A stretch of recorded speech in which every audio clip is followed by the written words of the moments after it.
data scientist at Avatria, and I work on our e-commerce machine learning product called Convert.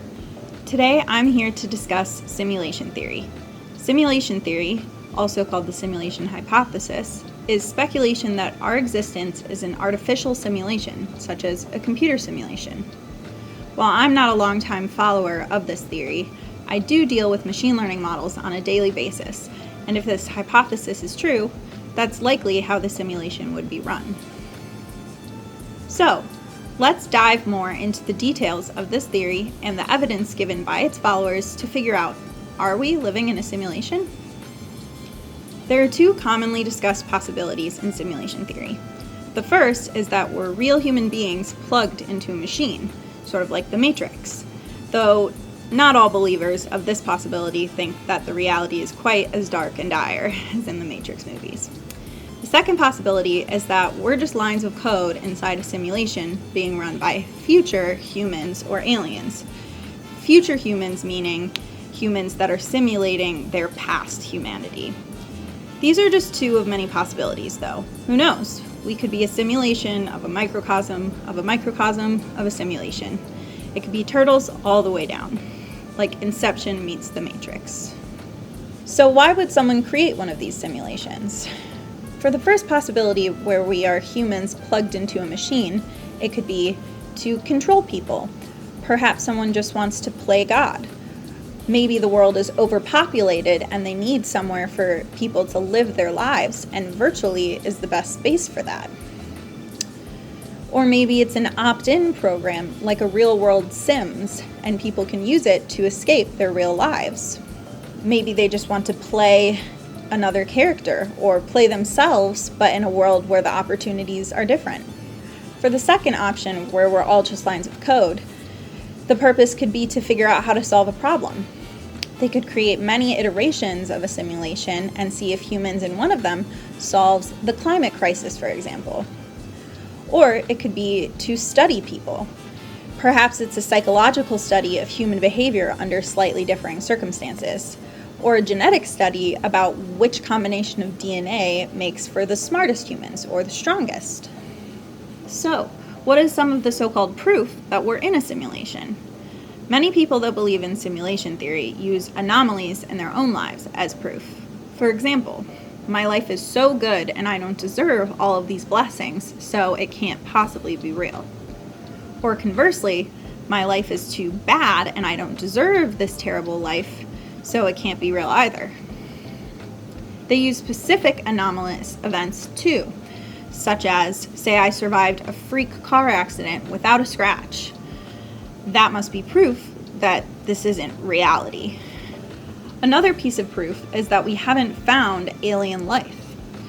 The universe is so large, there must be aliens out there, right? So how come we haven't encountered them yet? Another piece of proof is that people think they've spotted certain glitches in the code that are changes the programmers have made that we've now spotted. For example, the Mandela effect. Many people in the world that have never spoken to each other about it truly believed that Nelson Mandela had died years before he actually passed away. People also swear that the spelling of Berenstain Bears, Looney Tunes, Febreze, and many other things have changed over time, when in fact, they've always been the same. People also swear on the existence of a movie called Shazam, starring Sinbad, that never actually existed. Another piece of proof is that there are too many rules governing our universe. For example, physics. How can the universe have such a perfect set of rules governing all physical anomalies? Or conversely, the rules don't always make sense. For example, quantum entanglement is when two entangled particles can instantly communicate with each other, even when very far away. This breaks other rules, such as the rule of the speed of light, which is supposedly the fastest speed in our universe. So what is my answer? Are we living in a simulation? No, I don't think so. I don't find any of the proof that we spoke about earlier convincing, and I think a lot of it is sort of conflicting. My thoughts disproving specific points of the proof are as follows. Why haven't we found aliens? Aliens might not care about us. They might be too far away to find it worth traveling to Earth and sacrificing potentially generations to make that trip.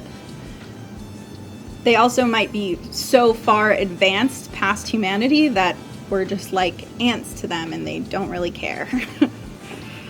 I find the probability that humans have plugged themselves into a Sims game kind of strange. I can't really imagine a world where that option would exist. I don't think people would really want to give up their own reality to plug themselves into a game. It seems like a very extreme form of escapism to me that maybe only a few people would actually want, such as addicts or people who don't like their life and really want to gamble with a simulated one. As far as the Mandela effect glitches, we have lots of proof that memories are very changeable over time or easily forgotten. And if the observers of the simulation saw us discovering these glitches, I think they would just fix them in our memories.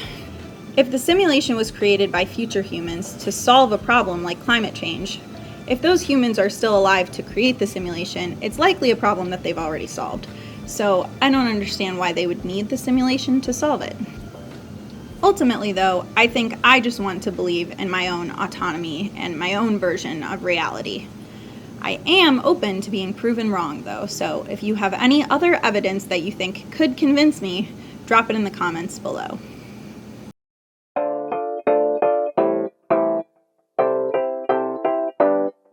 That's it for this video on simulation theory.